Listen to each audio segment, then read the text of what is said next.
విక్కీ విక్కీ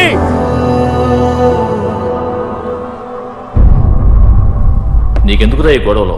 ఆయనకి బోర్డంత political background ఉంది. ఆయనతో పెట్టుకుంటే అంతే సంగతులు. పోతూ పోతూ మీ ఓనర్ ఈ సినిమా హాల్ని నీకు అంటగట్టిపోయాడు. నువ్వు ఈ సినిమా హాల్ని ఏం నడుపుతావు చెప్పు? నా మాటని వాళ్ళతో మాట్లాడి నీకు ఎంతో కొంత ఇప్పిస్తాను. బుద్ధిగా ఈ సినిమా హాల్ వాళ్ళ పేరు రాసిచ్చి మోటాముల్లి సర్దుకుని మీ ఊరు వెళ్ళిపో. మీ ఓనర్ ఏదో ఈ థియేటర్ పట్టుకుని వేలాడితే నువ్వు కూడానా?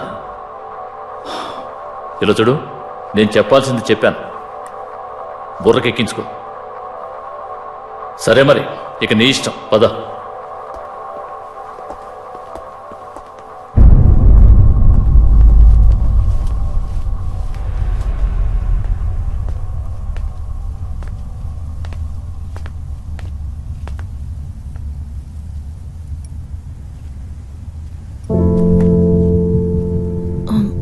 ఇంట్లో ఎవరూ లేరా? నేనే అందరినీ పంపించేశాను.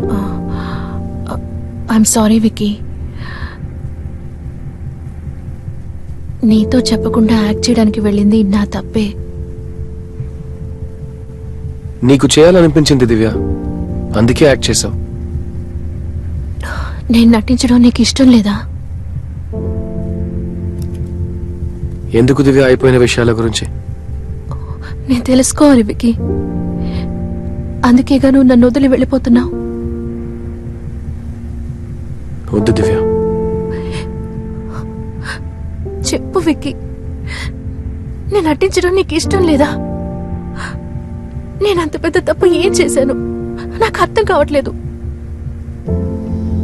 కారణం చెప్తే గానీ అర్థం చేసుకోవడం కుదరదంటే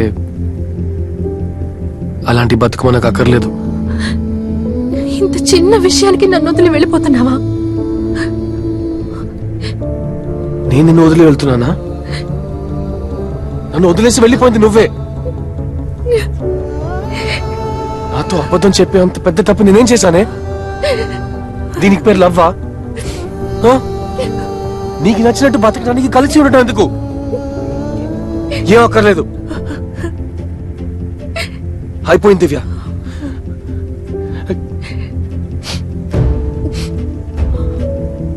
అందుకే చెప్పాను, ఎందుకు ఇవన్నీ మాట్లాడటం అని.